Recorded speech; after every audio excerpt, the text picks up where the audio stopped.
The movie begins with the ringing of a payphone. Someone picks it up, hearing only a whisper in the dark. A young man opens the door to the staircase, hearing a noise behind him. He turns around and spots a figure darting in the shadows, but shrugs it off. He heads to his car, gets inside, and starts the music, glancing out to see a person in a bathrobe moving oddly past his car. He reclines his seat, trying to hide, as the figure approaches but then diverts into the trash room. He recounts the strange encounter to his friend, explaining how he stared at the door for what felt like ages, too spooked to join his buddies afterward. He absent-mindedly grabs a cup and takes it to the trash room, without exact knowledge of the content of the cup. His friend hands him a headset, urging him to listen to meditation music at 40 Hz. Doubting Thomas at first, she converts him to a believer, claiming she created the playlist to enhance his mood and memory. He asks for what 40 Hz meant exactly, but she gives a vague answer, assuring him that it'll help.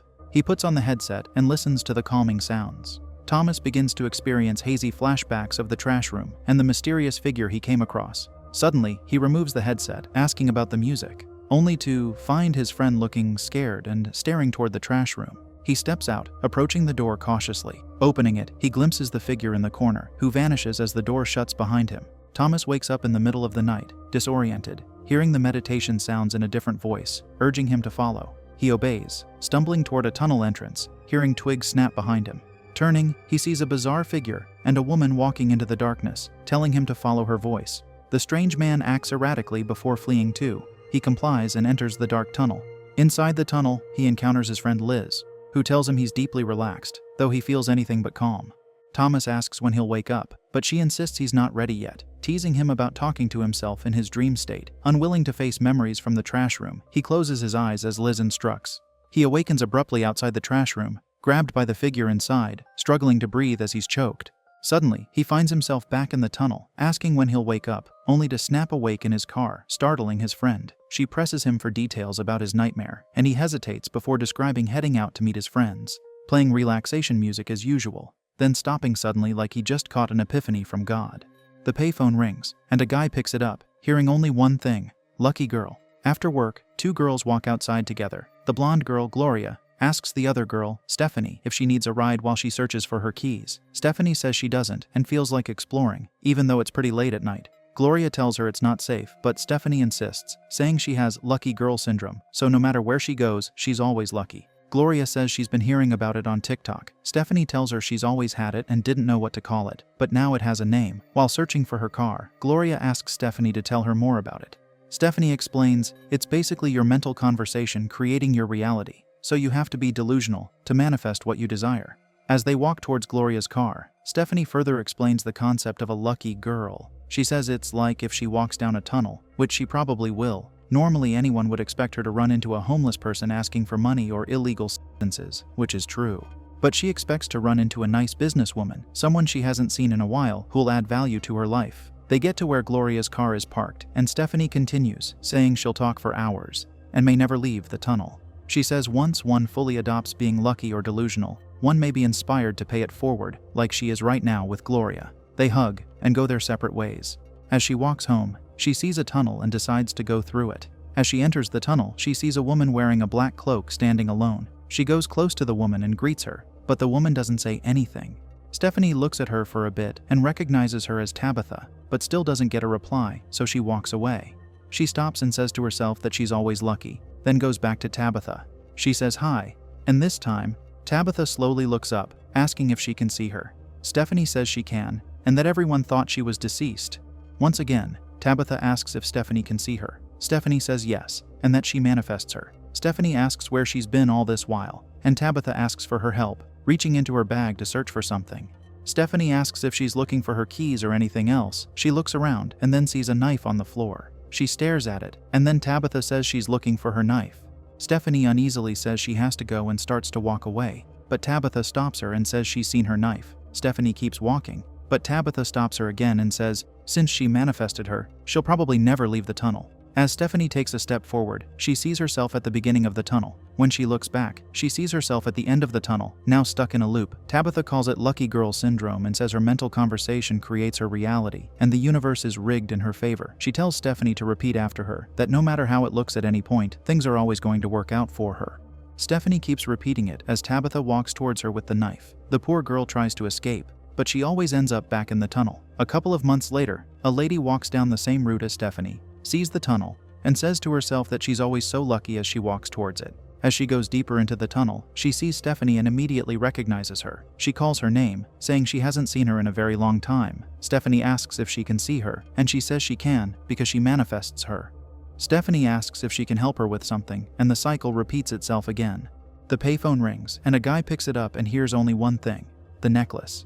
A lady walks down the road and sits on a bench. Then she sees a necklace on the floor. She picks it up, wears it, and takes a selfie with it. But when she checks the picture, she sees someone behind her. She looks behind and around her but doesn't see anyone. So she looks back at the picture on her phone, and the person's gone. She puts her phone in her pocket and relaxes. Then she looks left and sees a woman standing there. When she looks again, the woman goes to sit on a bench. She holds the necklace in her hand and looks at the pendant. When she looks back up, she sees the Chinese woman standing right in front of her. She greets her, but the Chinese woman just stares at her. After a while, she compliments the necklace she's wearing and asks where she got it. The lady says she found it on the ground before sitting. The Chinese woman asks if she knows the origin of the necklace, and she says she has no idea. Then she asks when she last tried to take it off, and the lady says she has not taken it off at all, so the woman tells her to try and take it off.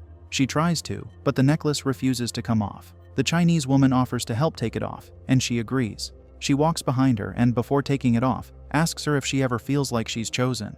The lady asks what she means, and the woman just says she found the necklace. The woman says she sees why the necklace has not come off, and the lady asks why. The woman says it's because her head is in the way. She raises her hand with a knife in it. As the lady looks back to try and understand, the Chinese woman slashes her neck, takes the necklace, and walks away. The payphone rings, and the same guy picks it up, knowing it's the same person that has been calling. The person only says, "Stare," and hangs up. A young woman, Julianne, hears her phone ring and sits on a bench to answer it. It's her boyfriend, George. He asks if she's serious about not wanting him to pick her up, and she says she is. He asks her why, but she says she doesn't want to talk about it. He asks if she's still mad at him. She replies that she has to go because the bus will get to where she is soon. A man walks on the other side of the street and sits on a bench directly facing her. He writes on a piece of paper, tears it, and tosses it to where she is. She picks it up, but what's written on it makes no sense. She goes back to pressing her phone, and once again, she sees another piece of paper on the floor with a staring contest written on it. She looks up and sees the guy across the street, staring at her. She ignores him, and goes back to pressing her phone, but then he starts to walk towards her. He tells her it's a beautiful evening to compete, but she doesn't indulge him, and says she is just waiting for the bus. He goes on to talk about some sort of test of physical and mental fortitude for a period of time, and asks if he may sit. She tells him to, and moves to one side of the bench. He sits down and stays quiet, but after a while, he claims to win the staring contest, even though she isn't playing with him. She tells him that she did not agree to be in a staring contest with him, but he tells her that the first person to blink or look away loses, and she did, which means he's the winner. She gets up and walks away, but he starts yapping about a mental test of fortitude. He asks if she knows what happens to those that lose the contest. She stops and looks back. He then makes a choking noise. She calls George, who thinks she's already on the bus, but she says she's not. She tells him about the guy from earlier and that she feels really uneasy. She says she doesn't feel safe, so he tells her to send her location, which she does. He says he'll be there in about 15 minutes. As she hangs up, a car's headlights turn on. The woman grabs her bag tightly and walks away. The car follows her until she gets to an alley. She stops to look back and sees the car stop for a while and then pass by. She walks across the car park, down to the side of the road. When she gets there, her phone rings, and she sees a car behind her. She picks up the call and raises her hand, asking if George is in the car behind her, but he isn't. He says he's at the location she sent him, but she tells him she's no longer there and sends him her new location on the south side of the train station. As she waits, a guy in a black outfit stands by the road and asks if she needs a ride. She says she doesn't. He says it's not safe there, and a lot of people have gone missing in the area, mostly when the train passes by, blaring its horn. He asks if she's the one he met at the bus stop earlier, because she looks familiar, and she says yes. He once again tells her that people have gone missing in that area, and asks if she needs a ride. She says no, and thanks him. Before she leaves, he asks for the time because his watch is broken. As she checks, the train passes by and blares its horn, and the man runs up to her. George sends a voicemail saying he's at the location she sent, and wants her to call him back. He gets to the place and sees a guy staring at him. George walks up to the guy and apologizes for staring at him, but the guy cuts him off, saying he's the winner of the staring contest. He says the test of physical and mental fortitude for a period of time is a staring contest. George laughs at him, and the man asks if he knows what happens to those who lose a staring contest. George asks if he's seen a woman around the area, but he says he hasn't. George says he's looking for his girlfriend to pick her up. The man says there was a woman at the bus stop, and George shows him a picture of Julianne. But the man says it's not her. Disappointed, George leaves, but before he gets far, he hears something in the man's trunk. He stops and asks the man if he hears anything from his trunk. The man says he does, but then asks for the time, because his watch is broken. The train passes and blares its horn again. In the depths of our thoughts, we know he's found his girlfriend, and they might find solace witnessing Jehovah. The payphone rings, a guy picks it up, and the person says, "Photobomb." The guy asks who it is but gets no reply. A girl called Lydia is on the phone with her boyfriend, David. He asks her why he always has to pick her up, and she says he's her boyfriend, so he has to. David agrees as he goes into the elevator. Lydia sees a person wearing a red wig standing alone in the dark, which seems creepy. She sees the person staring at her and doesn't listen to what David's saying for a bit. He calls her name, and she answers. He asks her to send him a picture as a reminder of how beautiful she is, and she takes a quick selfie to send. He sees the picture and notices something odd. He says he doesn't want to freak her out and asks if someone's behind her. She looks back and doesn't see anyone. He tells her to look at the picture and zoom in on the corner, and then she sees someone creepy. Her boyfriend teases her and says she's been photobombed by a ghost. He says he's on his way to pick her up and asks if it's the usual spot. She says yes, and they hang up. As she walks down the road, she turns on her camera to check her hair and sees someone standing behind her. But when she looks back, she doesn't see anyone. She goes back to her camera and sees the person again. She gets furious and goes to where the person is to tell them to knock it off, but doesn't see anyone there.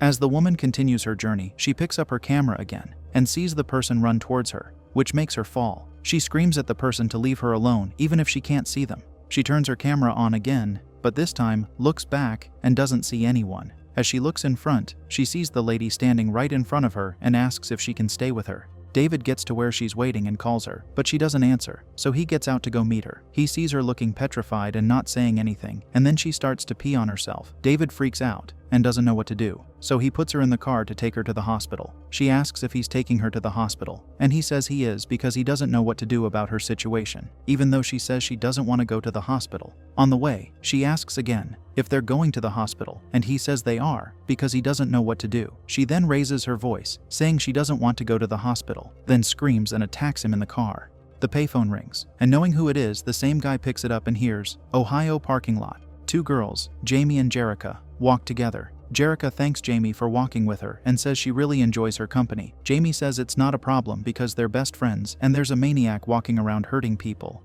Jerica has not heard about it and asks Jamie to tell her, but Jamie thinks she'll freak out if she hears it. After much persuasion, Jamie tells her that there's a maniac going around with a screwdriver, impaling people, and putting their corpses in the trunk of his car. Jerica says that's really scary. After that, they both go their separate ways. Jerica gets a call from her friend Stan. They exchange pleasantries, and he says he's about to come pick her up. She says he's a bit late and she's supposed to be home by now because she's going to make roasted turkey for her mom's best friend's sister's birthday. Stan apologizes for being late and says he got caught up doing something, but he'll be there shortly. While she waits, she sees a car park a few meters from her, and a man comes out to open his trunk. Her phone beeps, and she checks it, seeing a message from Stan saying he'll be there in 15 minutes. She looks back up and sees the man standing there, waving at her. She waves back, so he climbs over the fence and approaches her. He gets into the light, and she sees a young man in a suit. He introduces himself as Ian and stretches out his hand to shake hers. She introduces herself and takes his hand. After a couple of seconds, he rubs his face on her hand, forcing her to pull back. He asks if she feels safe, and she says she does. She then asks if he's okay, and he says he is. He turns his face away and tells himself to stop laughing, or he's going to embarrass himself. He looks at her and can see fear written all over her face. He apologizes and says he sometimes freezes up when he talks to pretty ladies. He stutters for a bit and asks her what her astrological sign is. She claims she's a Virgo as she fakes a smile. He stares at her and says he loathes Virgos. He asks if she still feels safe. She shakes her head and says no. He then lifts up the screwdriver he has hidden behind him and says it won't hurt a bit. He runs like a goblin and attacks her. Stan gets to the car park and doesn't see her anywhere. He calls her, and he hears the phone ringing somewhere close. He looks back to see someone driving away in a car. The payphone rings, and the guy who picks it up says this is the 7th time he's calling and asks what it's all about. He hears, "Toto's towing." A lady walks up to her car in the rain and hears an odd sound. She stops and looks around but doesn't see anyone. She gets to her car, takes out her key, and presses the button to open the car, but it doesn't open.